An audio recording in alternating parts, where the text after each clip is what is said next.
నమస్కారం. ప్రతిధ్వని కార్యక్రమానికి స్వాగతం.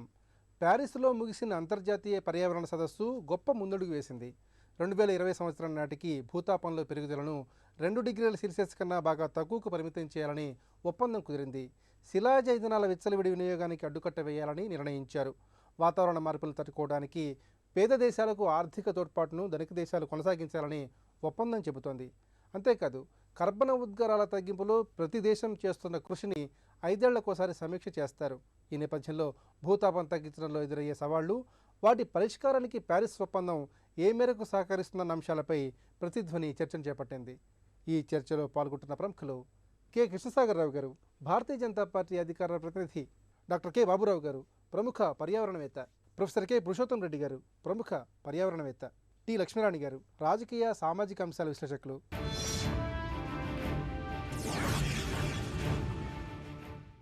కృష్ణసాగరరావు గారు, ప్యారిస్ అంతర్జాతీయ వాతావరణ సదస్సు చరిత్రను లిఖించింది. ఈ సదస్సుపై ప్రపంచ స్థాయి అగ్రనేతలందరూ కూడా హర్షాన్ని వ్యక్తం చేస్తున్నారు. మొత్తంగా ఈ సదస్సు భూతాపాన్ని తగ్గించే విషయంలో కానివ్వండి, అలాగే కర్బన ఉద్గారాలను తగ్గించే విషయంలో కానివ్వండి, ముందడుగు పడినట్టుగా మనం భావించవచ్చా? COP21 అనే ఇంటర్నేషనల్ సమ్మిట్ ఏదైతే వాతావరణానికి, ఎన్వైరన్మెంట్కి సంబంధించి ఉందో, అది అన్ని దేశాలని కలుపుకొని ఒక ముందడుగు వేసిందనే చెప్పుకోవాలి. కాకపోతే దీనిలో చాలా పెద్ద ఎత్తున మనం ఏదో సాధించాం అనుకోవడం కూడా అది తప్పుగానే భావించాల్సి వస్తుంది. యునానిమిటీ ఒక ఈ అగ్రిమెంట్ కోసం అన్నదే ఒక గొప్పతనం, కానీ రివర్సల్ అన్నది చాలా కష్టసాధ్యమైన పని. కానీ చేద్దామని అన్ని కంట్రీలు అనుకోవడం అన్నది ఒక మంచి పరిణామం. మోదీ గారు కూడా ఇక్కడ there no gainers no losers అని వారు ఈ అగ్రిమెంట్ అయినాక, అడాప్ట్ చేసినాక వారు మెసేజ్ చేయడం జరిగింది. భూతల ఎంటైర్ ఎర్త్ మీద, ఈ ప్లానెట్ మీద వాతావరణం అనేది ఒక మార్పుకు లోనవుతా ఉన్నది. సో ఆ మార్పు ఈవెంట్స్తోనే అయ్యే మార్పు అయితేనేమో పెద్దగా మనం పట్టించుకోవాల్సిన అవసరం లేదు, అప్పుడప్పుడు అవి జరుగుతూ ఉంటాయి స్పొరాడిక్గా. కానీ ఇది ఒక స్టాటిస్టికల్ ప్యాటర్న్ చేంజ్ అవుతూ ఉన్నది వెదర్. అది ఎందుకు చేంజ్ అవుతా ఉన్నదని ఆలోచించినప్పుడు జనరల్గా చూస్తే అవి న్యాచురల్ ఈవెంట్స్ ద్వారా కూడా చేంజ్ అయ్యే పరిస్థితి ఉంటుంది. వోల్కనో ఎరప్షన్స్ కానివ్వండి, టెక్టానిక్ ప్లేట్ షిఫ్ట్స్ కానివ్వండి, ఇట్లాంటి రకరకాల ఇష్యూస్ ఉంటాయి. వాటి ద్వారా కాకుండా మానవ తప్పిదాల ద్వారా, హ్యూమన్ ఫ్యాక్టర్ ద్వారా భూతల పరిస్థితి చేంజ్ అవుతా ఉన్నది. ఇక్కడ ఎన్వైరన్మెంట్ చేంజ్ అవుతా ఉన్నది. దాన్ని ఎట్లా అరెస్ట్ చేయాలని అట్లీస్ట్ ఇప్పటికైనా కూడా ప్రపంచం మొత్తం ఒక దగ్గర కూర్చొని 195 కంట్రీస్ కూర్చొని ఆలోచించడం అనేది చాలా శుభప్రదమైన పరిస్థితి. అయితే ఇక్కడ కొన్ని విషయాలు ఇండియా గురించి మనం చెప్పాల్సిన అవసరం ఉన్నది. ఇండియా మనకి ఒక చిన్న విక్టరీ ఏంటంటే, కామన్ బట్ డిఫరెంట్ రెస్పాన్సిబిలిటీస్ అనే ఒక ఫ్రేజ్ని మనం దీనిలో పెట్టగలిగాం. అంటే మనం ఫస్ట్ నుంచి కూడా ఒక 6 ఫ్రేజ్లని మనం ఇన్పుట్ చేయడానికి దీనిలో ట్రై చేసాం. దానిలో 2 ఫ్రేజ్లు దీనిలో ఇన్పుట్ కాబడ్డాయి ఈ అగ్రిమెంట్లో. స్పెషల్గా common but different responsibility, differential responsibility అన్నది డెవలపింగ్ కంట్రీస్కి, డెవలప్డ్ కంట్రీస్కి ఉన్న ఈ బ్రిడ్జ్ ఏదైతే గ్యాప్ చేయాల్సి ఉందో, ఈ గ్యాప్ని బ్రిడ్జ్ చేయాల్సి ఉందో, దానికోసం ఇది పెట్టడం జరిగింది. ఎందుకంటే 1750ని మనం ఒక మెజర్గా తీసుకుంటే, ఒక మైల్ స్టోన్గా తీసుకుంటే, ఇండస్ట్రియల్ రెవల్యూషన్ అప్పటి నుంచి ఇప్పటి వరకు కూడా భూతాపం అనేది పెరిగింది. సో ఆ పెరిగిన 1%ని మనం ఇంకా 2% కిందనే ఉంచాలనుకోవడం ఒక విషయం అయితే, మరి అది ఉంచుకునే సమయంలో ఫాసిల్ ఫ్యూయల్స్ని యూజ్ చేసుకోకుండా డెవలప్మెంట్ సాధించడం, అభివృద్ధి సాధించడం అనేది వాళ్ళందరూ 1750 నుంచి ఇప్పటిదాకా వాళ్ళు సాధించేశారు ఆల్రెడీ, డెవలప్డ్ నేషన్స్. ఇప్పుడు డెవలపింగ్, అండర్ డెవలప్డ్ నేషన్స్కి అది లెవెల్ ప్లేయింగ్ ఫీల్డ్ ఉండదేమో అనే భయంతో డెవలపింగ్ కంట్రీస్లో మొట్టమొదటిగా భారతదేశం రేజ్ చేసిన ఇష్యూస్ని ఒక తరుణంలో యాక్చువల్లీ మొత్తం ఎంటైర్ అగ్రిమెంట్ ఫేజే స్తంభించిపోవడం, భారతదేశాన్ని ఏదో విలన్గా చిత్రీకరించడం కూడా వెస్టర్న్ కంట్రీస్ చేసినాయి ఈ ప్రాసెస్లోనే. మొత్తానికైతే ఒక మంచి పని ఏం జరిగింది అంటే, మన ఇన్పుట్స్ని కూడా తీసుకొని ఈరోజు ఆ అగ్రిమెంట్ రావడం అన్నది ఒకటి. భారతదేశంలో ఈ రోజున్న ఫాసిల్ ఫ్యూయల్స్ యూసేజ్ ఏదైతే ఉందో దాన్ని తగ్గించడానికి ఒక ప్రణాళిక మనం 180 దేశాలు ఇస్తే మనం కూడా దానిలో ఒక ప్రణాళిక ఇవ్వడం జరిగింది. ఒక 40%, అంటే మనం 2030 వరకు 40% మన ఎంటైర్ ఎనర్జీ కన్జంప్షన్లో ఫాసిల్ ఫ్యూయల్స్ లేకుండా రెన్యూవబుల్ సోర్సెస్తో 40% చేయగలుగుతాం అని మనం ఒక డ్రాఫ్ట్ ప్లాన్ అయితే ఇవ్వడం జరిగింది. అదే కాకుండా 175 గిగావాట్స్ ఎనర్జీని మనం ప్రొడ్యూస్ చేయడానికి మనం ముందుకు పోతా ఉన్నాం రెన్యూవబుల్ ఎనర్జీ సోర్సెస్ ద్వారా. సో అది కూడా ఒక పెద్ద ఒక చారిత్రాత్మక మూమెంటే అనుకోవాలి. బాబురావు గారు, ప్రపంచ పర్యావరణ పరిరక్షణ దిశగా అదేవిధంగా భూగోళాన్ని సంరక్షించే దిశగా ఈ అంతర్జాతీయ వాతావరణ సదస్సు ఒప్పందాలు ఏ విధంగా ఉన్నాయని మనం సమీక్ష చేసుకోవాలి. ఇప్పుడు బైండింగ్ ఏమి లేదు ఏ దేశానికినూ. ఇది ఇలాగే చెయ్యాలి, ఎలా తగ్గిస్తారు. రెండు ఉన్నాయండి. 2 డిగ్రీల కంటే తక్కువ ఉండేటట్టు చూసుకుంటాము అనే ఒక అగ్రిమెంట్కి వచ్చాము, అంతవరకు మంచిదే. కానీ ఎలా చేస్తారు అనే దాని పట్ల ప్రత్యేకమైనటువంటి ఒక పాత్వే, ఒక మార్గం, దిశానిర్దేశం ఏమీ లేదు అక్కడ. అక్కడే సమస్య వస్తుంది. ఇప్పుడే చెప్పారు కృష్ణసాగర్ గారు, అన్ని దేశాలు కూడా తమ వంతుగా ఏమి కర్తవ్య నిర్వహణలో ఏం చేస్తామని చెప్పి ఒక ఇది ఇచ్చారు, ఇండిక్స్ అని చెప్పి ఇచ్చారు, ఐక్యరాజ్య సమితికి ముందు పెట్టారు. కానీ వాటి ప్రకారం 2 డిగ్రీలు అసాధ్యము. భారతదేశంలో కూడా మనం కర్బన ఉద్గారాలు తగ్గించుకుంటామని ఎక్కడ చెప్పలేదు. మనం ఇచ్చిన ప్రతిపాదన ప్రకారం మన ఉద్గారాలు 2030 నాటికి 3 రెట్లు పెరుగుతాయి, తగ్గవు. ఏం చెప్పామంటే ఎనర్జీ ఇంటెన్సిటీలో తగ్గించేస్తాము.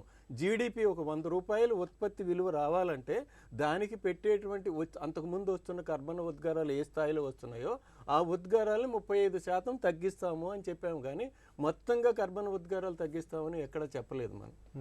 అందువల్ల ఇది నిజంగా ఆశావహమా అనేది ప్రశ్నార్థకం అవుతుంది.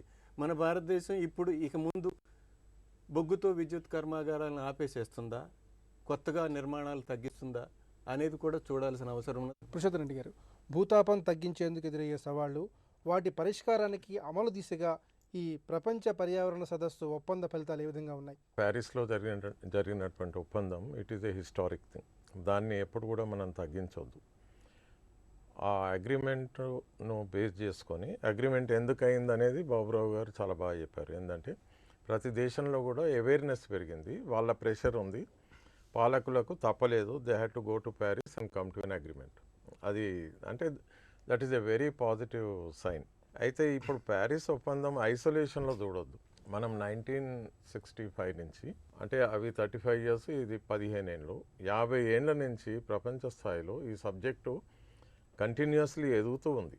Right from the days of Rachel Carson, ఆ తర్వాత మన స్టాక్హోమ్ కాన్ఫరెన్స్, రియో కాన్ఫరెన్స్, ఇట్లా జోహానస్బర్గ్, తర్వాత లిటరేచర్ కూడా అట్నే డెవలప్ అవుతూ ఇప్పుడు ఎట్లొచ్చిందంటే భారతదేశంలో now it is part of the syllabus. So మీరు ఏ స్కూల్ ఏ కాలేజ్కి వెళ్ళినా యంగ్స్టర్స్ అందరికీ సబ్జెక్ట్ తెలుసు. That's the beauty of this. Young India is for this subject. So political parties కూడా they are seeing the light and they are trying to fall in line, which is a very positive thing. నేనైతే I appreciate that. అయితే కేవలం ఇప్పుడున్న ruling party బీజేపీయే కాకుండా other political parties also అందరు కూడా కలిసి, ఎందుకంటే ఇది అందరి సమస్య. రాబోయే తరాల గురించి మనందరం మన చిన్న చిన్న డిఫరెన్సెస్ పక్కకు పెట్టి let us all come together to protect the planet. మన దేశం లోపల మనం చేయాల్సిన పని ఏంటంటే ప్రతి పాలసీ కూడా పర్యావరణ పరిరక్షణ దిశలో ఉండాలి.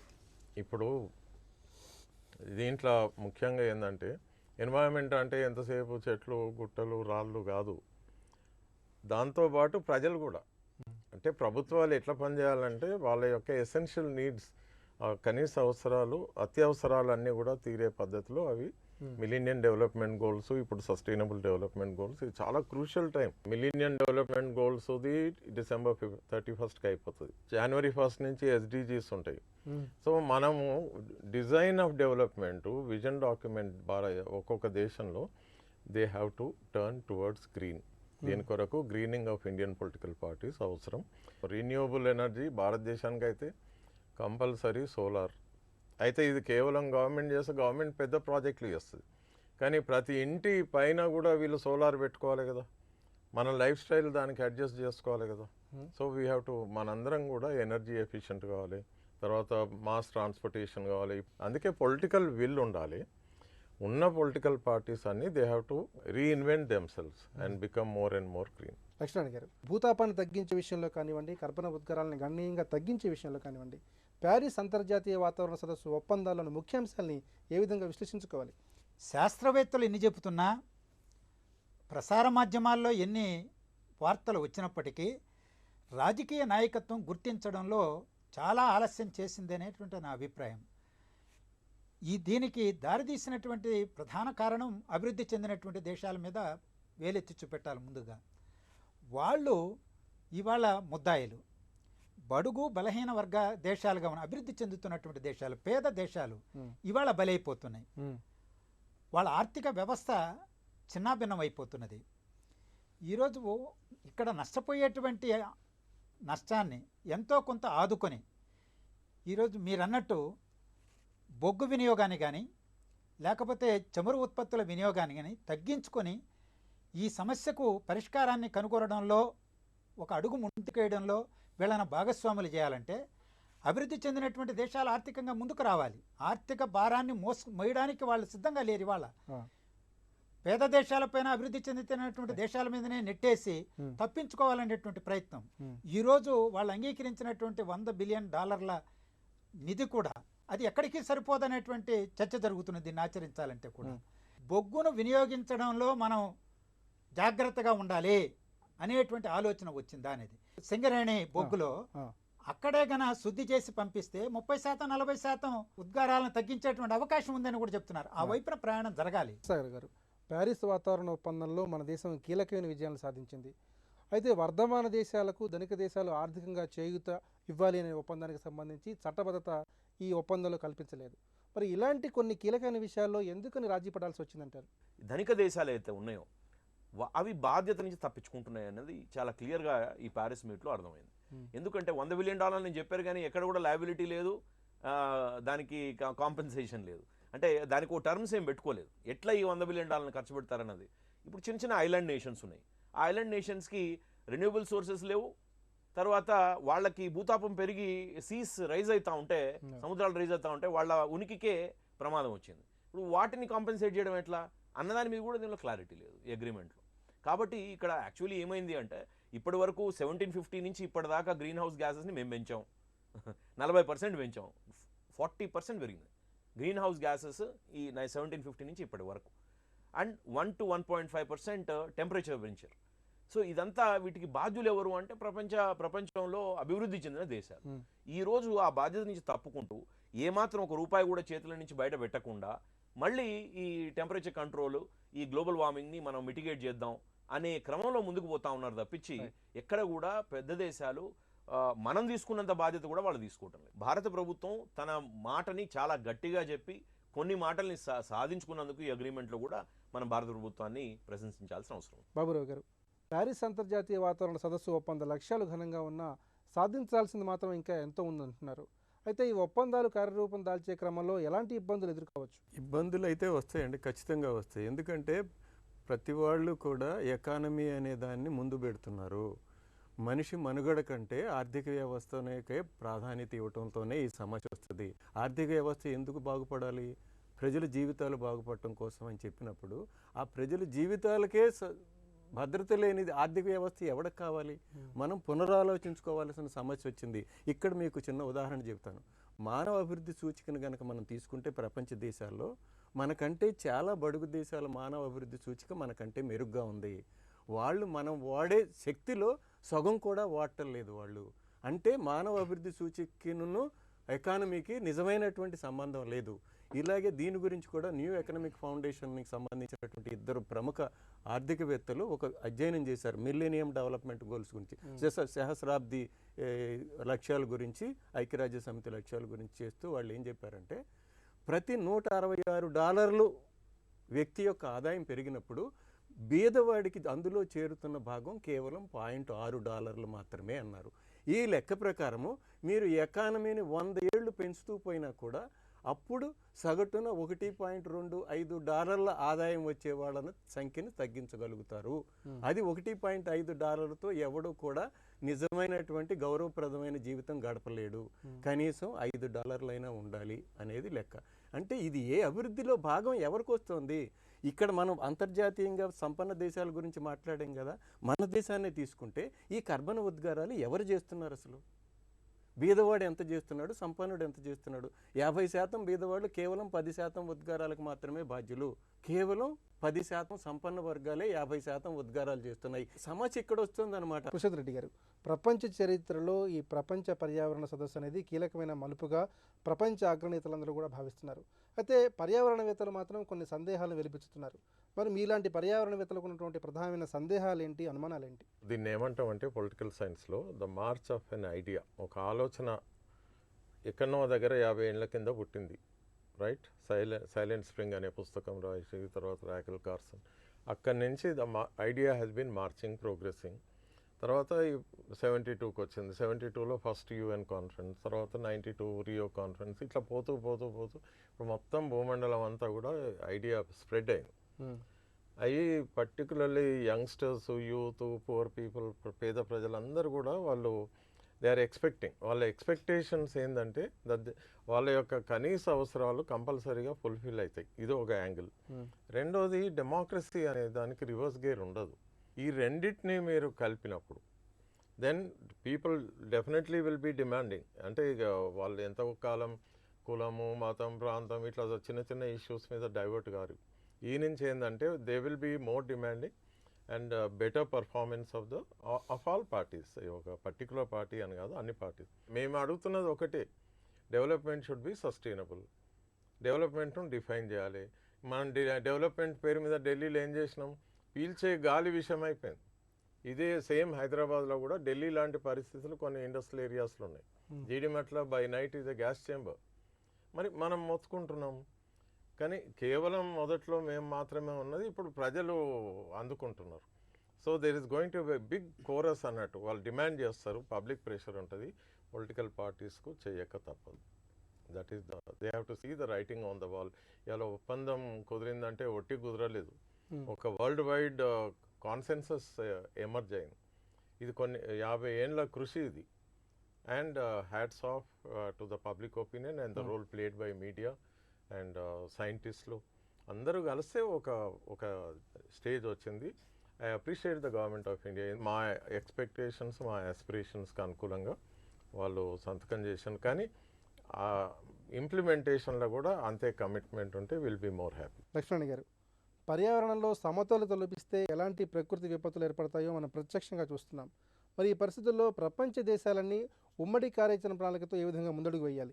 ఆయా దేశాలు అమలు చేస్తున్నటువంటి అభివృద్ధి నమూనాలలో మౌలికమైనటువంటి మార్పులు రావాలండి.